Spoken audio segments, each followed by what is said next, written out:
Կուսակցական սիրելի ընկերներ,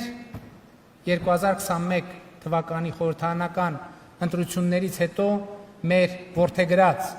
հավասարակշռված եւ հավասարակշռման արտաքին քաղաքականությունը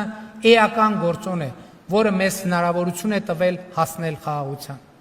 Այդ քաղաքականության նկարագրությունն ու արդյունավետությունը ցույց տալու համար պարզապես ուզում եմ թվարկել 2025 թվականի իմ արտաքին շփումների շրջանակը։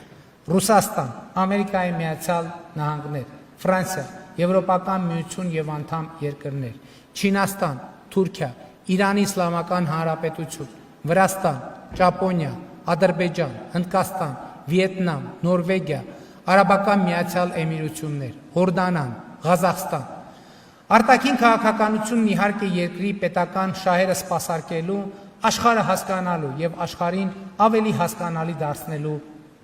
աշխարհին ավելի հասկանալի լինելու նաեւ գործիք է։ Բայց այդ թվում արտաքին քաղաքականության մեջ էական են արժեքները, արժեքային համակարգը։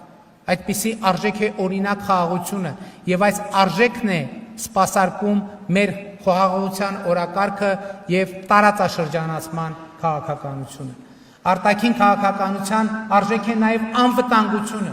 որի ամենագործուն միջոցը, ինչպես ասել եմ, խաղաղությունն է։ Խաղաղությունն է, որ մեզ տալիս է, կարող է տալ անվտանգության երաշխիքներ։ Բայց միևնույն ժամանակ մենք աչքաթող չենք անում մեր երկրի պաշտպանունակության օրակարգը։ Եվ այս առումով պաշտպանության ոլորտի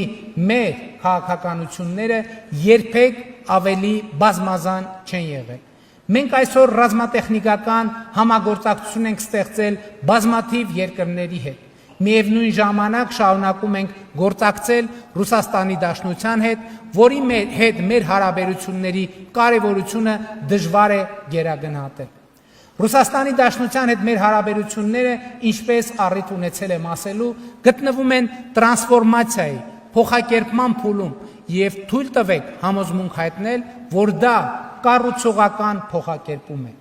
Այս հենքի վրա մենք գնալու ենք Ռուսաստանի հետ մեր հարաբերությունները ամրացնելու ճանապարհով եւ մեր քաղաքական երկխոսությունը շարունակելու է ակտիվ մնալ։